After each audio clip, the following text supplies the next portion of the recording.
اچھا، تو سائنس اور خدا، آج کل جب ہم یہ دو الفاظ سنتے ہیں تو لگتا ہے کہ یہ ہمیشہ سے ہی ایک دوسرے کے مخالف رہے ہیں۔ جی بالکل، ایک طرف منطق، ثبوت اور دوسری طرف عقیدہ۔ لیکن کیا یہ کہانی ہمیشہ سے ایسی تھی؟ آج ہمارے پاس اسٹیون سی میئر کی کتاب خدا کے مفروضے کی واپسی کے کچھ حصے ہیں، اور ان کی مدد سے ہم ایک بہت ہی حیران کن کہانی جاننے کی کوشش کریں گے۔ اور یہ واقعی ایک دلچسپ سفر ہے۔ یہ کہانی اس بارے میں ہے کہ کیسے جدید سائنس کی جڑیں دراصل مذہبی فکر میں پیوست تھیں، اور پھر ایسا کیا ہوا کہ سائنس اپنے ہی بنانے والے کے خلاف ہوتی نظر آنے لگی۔ جی، اور اس میں بڑی بڑی شخصیات ہیں، انقلابی دریافتیں ہیں، اور وہ بنیادی مفروضات ہیں جو سائنسدان اکثر جانے بغیر اپنے ساتھ لیبارٹری میں لاتے ہیں۔ تو آج ہم اسی گتھی کو سلجھانے کی کوشش کریں گے کہ آخر سائنس اور عقیدے کا رشتہ، جو کبھی شراکت داری کا تھا، وہ دشمنی میں کیسے بدلا۔ بالکل۔ تو آئیے کہانی کے بالکل شروع سے شروع کرتے ہیں۔ ایک بہت بڑا سوال ہے جسے مورخ جوزف نیدم نے اٹھایا تھا، کیوں وہاں، کیوں تب؟ مطلب جدید سائنس 16ویں اور 17ویں صدی کے یورپ میں ہی کیوں پیدا ہوئی، جبکہ چین کے پاس ٹیکنالوجی تھی، مصر کے پاس ریاضی۔ اسلامی دنیا میں بھی سائنسی روایت بہت مضبوط تھی، تو یورپ میں ایسا کیا خاص تھا؟ ماخذ کے مطابق وہ خاص چیز، وہ ایکس فیکٹر، کچھ ایسے نظریات تھے جو یہود مسیحی روایت سے نکلے تھے۔ اچھا، دیکھیں، اس کو سمجھنے کے لیے اگر ہم پرانی یونانی سوچ سے موازنہ کریں، ارسطو اور بطلیمیوس والی سوچ، تو فرق واضح ہو جاتا ہے۔ ان کا طریقہ کار کیا تھا؟ وہ کچھ بنیادی اصول مان لیتے تھے اور پھر صرف منطق کی بنیاد پر نتائج اخذ کرتے تھے۔ کوئی مثال دے سکتے ہیں؟ بالکل، جیسے یونانی مفکرین کا خیال تھا کہ آسمان ایک کامل جگہ ہے، تو وہاں موجود سیاروں کو بھی لازمی طور پر کامل دائروں میں ہی حرکت کرنی چاہیے۔ بالکل۔ اب جب آپ پہلے سے ہی یہ مان کر بیٹھے ہیں تو آپ کو باہر جا کر دوربین سے دیکھنے کی ضرورت ہی محسوس نہیں ہوتی۔ صحیح۔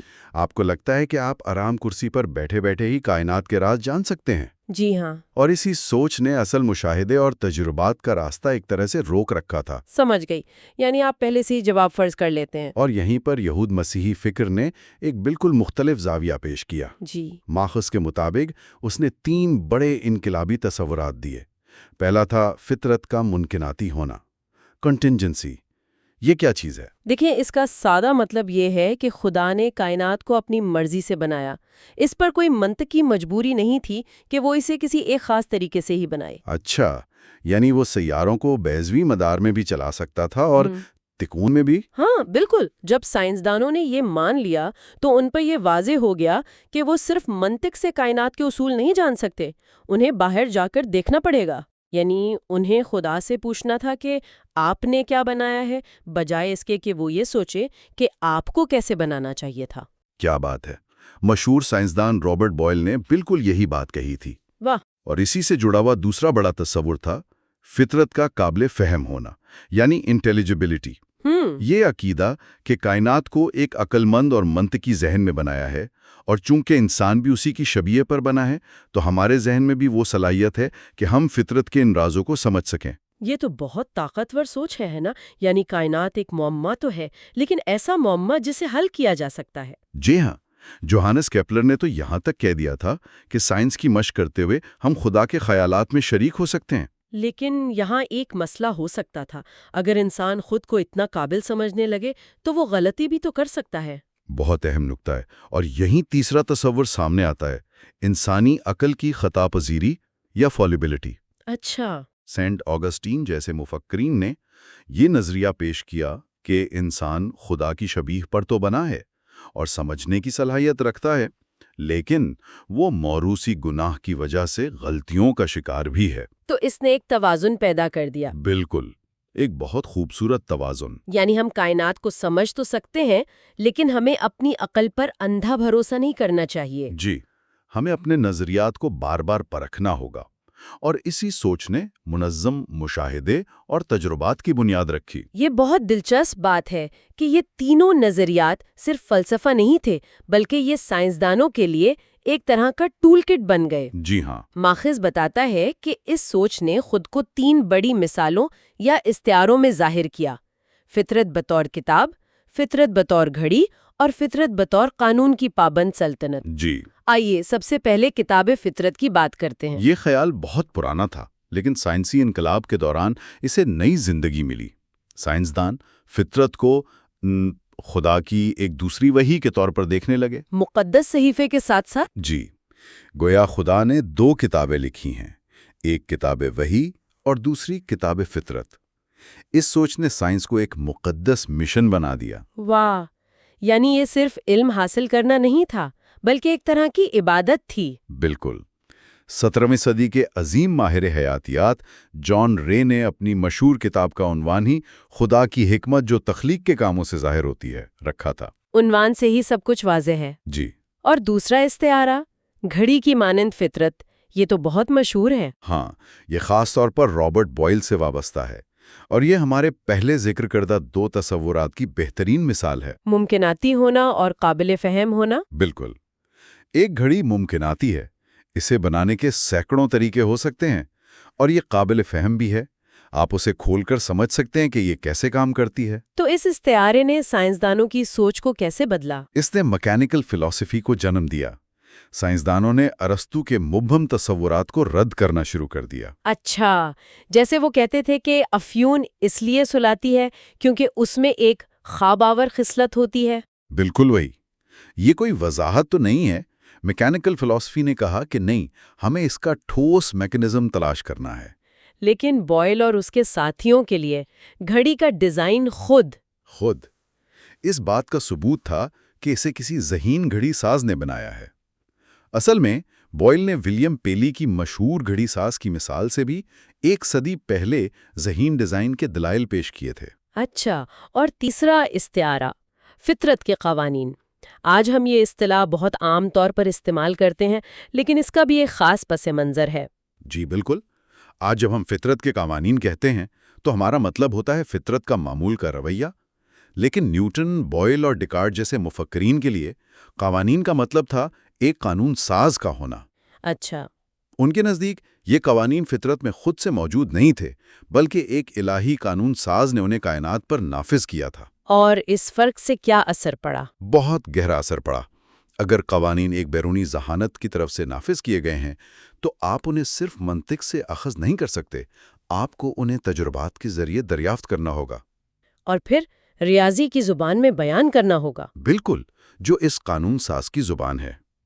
اسی سوچ نے تجرباتی تحقیق اور ریاضیاتی فزکس کو وہ تحریک دی جو آج تک ماڈرن سائنس کی پہچان ہے۔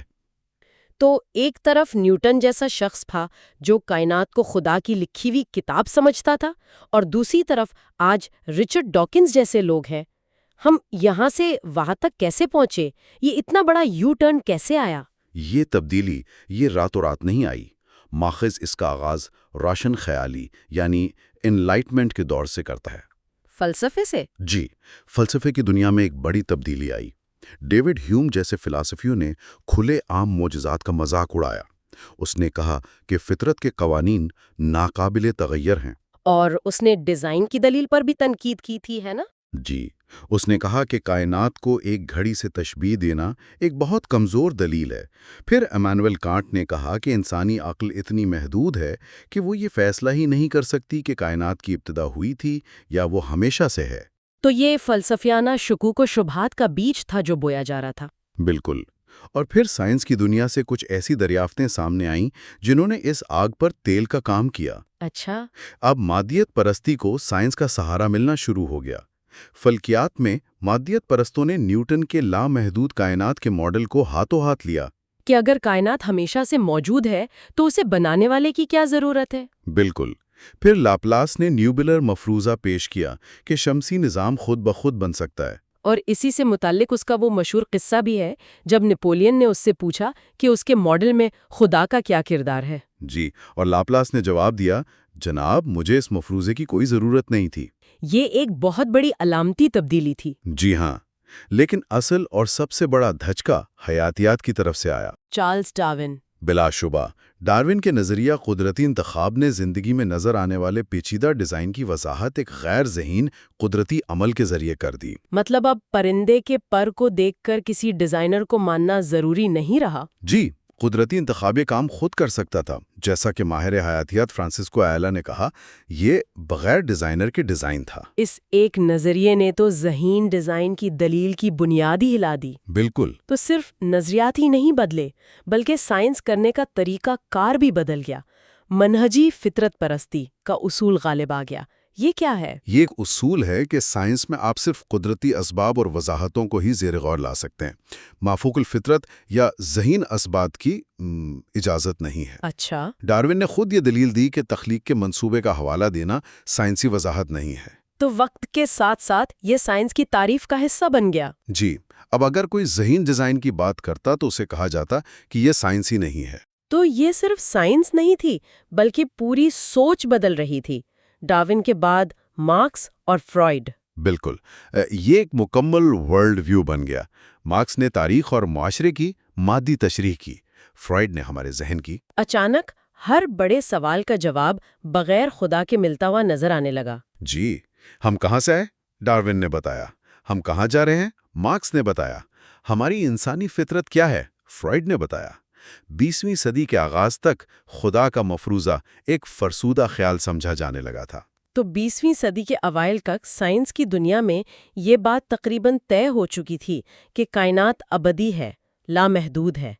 لیکن ایک بہت پرانا اور بظاہر سادہ سا معاملہ تھا جو اس تصویر میں ٹھیک سے فٹ نہیں ہو رہا تھا۔ آلبرٹس کا معاملہ۔ رات کا آسمان تاریک کیوں ہے؟ یہ سوال سننے میں بہت سادہ لگتا ہے نا، لیکن اس کے مضمرات بہت گہرے ہیں۔ کیسے؟ ذرا سوچئے، اگر کائنات واقعی لامحدود ہے، ہمیشہ سے موجود ہے اور ہر طرف ستاروں سے بھری ہوئی ہے، تو آپ آسمان میں جس بھی سمت میں دیکھیں، آپ کی نظر آخرکار کسی ستارے پر ختم ہونی چاہیے۔ تو اس حساب سے تو رات کا پورا آسمان سورج کی طرح چمکدار ہونا چاہیے۔ بالکل، لیکن ایسا نہیں ہے، وہ تاریک ہے۔ کیوں؟ لوگوں نے اس کی کیا وضاحتیں پیش کی؟ کئی کوششیں کی گئیں۔ کچھ نے کہا کہ شاید روشنی ہم تک پہنچتے پہنچتے تھک جاتی ہے، کچھ نے کہا کہ شاید خلا میں دھول ہے جو روشنی کو روک لیتی ہے۔ لیکن یہ وضاحتیں کام نہیں کرتی تھیں۔ جی نہیں، کیونکہ وقت کے ساتھ وہ دھول بھی روشنی جذب کر کے خود چمکنے لگتی۔ یہ ایک حقیقی معمہ تھا۔ اور یہاں کہانی میں ایک ایسا موڑ آتا ہے جس کی کوئی توقع نہیں کر سکتا۔ ماخذ بتاتا ہے کہ اس معامے کا پہلا صحیح جواب کسی سائنسدان نے نہیں بلکہ ایک شاعر نے دیا، ایڈگر ایلن پو۔ یہ واقعی حیران کن ہے۔ جی، اپنی ایک نثری نظم یوریکا میں پو نے یہ دلیل دی کہ ہم دور دراز ستاروں کو اس لیے نہیں دیکھ پاتے کیونکہ ان کی روشنی کو ہم تک پہنچنے کا ابھی وقت ہی نہیں ملا۔ تو اس کا مطلب یہ تھا کہ کائنات ہمیشہ سے موجود نہیں ہے؟ بالکل، اس کی ایک عمر ہے، ایک ابتدا ہے۔ یہ ایک ایسا انقلابی خیال تھا جو اس وقت کے پورے سائنسی اتفاق رائے کے خلاف جاتا تھا۔ واہ، ایک شاعر نے وہ دیکھ لیا جو سائنسدان نہیں دیکھ پا رہے تھے۔ جی، پو کی بات تو ایک شاعرانہ خیال تھی، لیکن سائنس کی دنیا میں بھی اس حوالے سے ایک بڑی بحث شروع ہونے والی تھی، 1920s کی عظیم بحث۔ جی، یہ دو ماہر فلکیات ہارلو شیپلی اور ہیبر کٹس کے درمیان تھی۔ شیپلی کا موقف تھا کہ ہماری کہکشاں ملکی وے ہی پوری کائنات ہے، اور وہ جو دھندلے دھبے نظر آتے ہیں وہ ہماری ہی کہکشاں کے اندر ہیں۔ لیکن کٹس کا کہنا تھا کہ نہیں، یہ دھندلے دھبے دراصل ہماری کہکشاں جیسی ہی دوسری جزیرہ نما کائناتیں ہیں، یعنی کہکشائیں جو ہم سے بہت بہت دور ہیں۔ اور اس بحث کا فیصلہ کیسے ہوتا؟ انہیں یہ جاننے کی ضرورت تھی کہ وہ دھبے اصل میں کتنی دور ہیں۔ بالکل، مسئلہ یہ تھا کہ اتنے زیادہ فاصلے ناپنے کا کوئی قابل اعتماد طریقہ نہیں تھا، اور یہاں کہانی میں ایک اور گمنام ہیرو ہنریٹا لیوٹ داخل ہوتی ہیں۔ ہنریٹا لیوٹ؟ یہ ان خواتین میں سے ایک تھیں جنہیں ہارورڈ کمپیوٹرز کہا جاتا تھا، ہے نا؟ جی، اور اپنا یہ بظاہر معمولی کام کرتے ہوئے انہوں نے سیفیڈ متغیر ستاروں نامی ایک خاص قسم کے ستاروں کا مطالعہ کرتے ہوئے ایک انقلابی چیز دریافت کی۔ یہ وہ ستارے ہیں جو ایک مستقل ردم میں اپنی چمک کو کم اور زیادہ کرتے ہیں؟ بالکل، جیسے کوئی لائٹ ہاؤس کی روشنی ہو۔ لیوٹ نے یہ دریافت کیا کہ ایک ستارے کی چمک کے کم اور زیادہ ہونے کے دورانیے کا اس کی اصل چمک سے براہ راست تعلق ہے۔ ٹھہریے، مجھے سمجھنے دیں۔ مطلب جو ستارہ جتنا زیادہ روشن ہوتا ہے اس کا یہ چمکنے اور مدھیم پڑنے کا چکر اتنا ہی لمبا ہوتا ہے۔ بالکل۔ لیکن اس سے فاصلہ کیسے معلوم ہو سکتا ہے؟ اس کو ایک سادہ سی مثال سے سمجھتے ہیں۔ فرض کریں آپ کے پاس ایک 100 واٹ کا بلب ہے، آپ کو اس کی اصل چمک معلوم ہے۔ اب اگر کوئی اس بلب کو آپ سے دور لے جائے تو وہ آپ کو مدھم نظر آئے گا، اور آپ صرف یہ دیکھ کر کہ وہ کتنا مدھم لگ رہا ہے بالکل ٹھیک اندازہ لگا سکتے ہیں کہ وہ کتنی دور ہے۔ واہ! تو لیویٹ کی دریافت نے فلکیات دانوں کو یہی کائناتی پیمانہ فراہم کیا۔ جی ہاں، اب وہ کسی بھی سیفت ستارے کو دیکھ کر اس کے چمکنے کے دورانیے کو گن کر اس کی اصل واٹیج یا چمک معلوم کر سکتے تھے، اور جب انہیں اس کی اصل چمک معلوم ہو جاتی تو وہ اس کا موازنہ اس کی ظاہری چمک سے کر کے اس ستارے اور اس کہکشاں کا فاصلہ معلوم کر سکتے تھے۔ یہ وہ چابی تھی جس نے ایڈون ہبل جیسے ماہر فلکیات کو کائنات کی پیمائش کرنے کا موقع دیا۔ تو آئیے اس پورے سفر کو ایک نظر میں دیکھتے ہیں۔ ہم نے ایک ایسی سائنس سے آغاز کیا جس کی بنیاد مذہبی عقائد پر تھی، جو فطرت کو خدا کی لکھی ہوئی کتاب سمجھتی تھی۔ ایک پیچیدہ گھڑی اور ایک قانون کی پابند سلطنت۔ اور 19ویں صدی سے ہوتے ہوئے سائنسی مادیت پرستی کے عروج تک پہنچے، جس نے خدا کے مفروضے کو سائنس سے بے دخل کر دیا۔ جی، اس دور میں کائنات کو ایک ابدی، بے مقصد اور خود کفیل مشین سمجھا جانے لگا۔ اور پھر کہانی کے بالکل آخر میں ہم نے کچھ پہلی دراڑیں دیکھیں، کچھ چھوٹے چھوٹے اشارے، جیسے ایک شاعر کا رات کے تاریک آسمان پر غور کرنا، اور ایک خاتون کا ستاروں کی ٹمٹماہٹ میں ایک نمونہ تلاش کرنا، جنہوں نے یہ اندیا دیا کہ شاید ابدی کائنات کا یہ عظیم الشان ماڈل غلط ہو سکتا ہے۔ یہ کہانی ہمیں دکھاتی ہے کہ سائنس میں بنیادی مفروضے کتنے غیر مستحکم ہو سکتے ہیں اور کیسے ثبوت سامنے آنے پر ڈرامائی طور پر تبدیل ہو سکتے ہیں۔ ایک ایسا خیال جسے کبھی فلسفیانہ اور سائنسی طور پر ایک بند گلی سمجھا جاتا تھا، یعنی کائنات کی ابتدا کا خیال، وہ دوبارہ سائنسی گفتگو میں داخل ہونے والا تھا، اور اس بار فلسفے کے ذریعے نہیں بلکہ دور دراز کہکشاؤں سے آنے والی روشنی کے ذریعے۔ یہ ہمیں ایک آخری سوچ پر مجبور کرتا ہے کہ اگر کائنات کی نوعیت جیسی بنیادی چیز پر سائنسی اتفاق رائے کو بدلا جا سکتا ہے، تو آج سائنس کے کون سے دوسرے دیرینہ مفروضے ہیں جنہیں ہم نے حتمی سچائی مان لیا ہے اور جو شاید دوبارہ جانچ پڑتال کے لیے کھلے ہو سکتے ہیں؟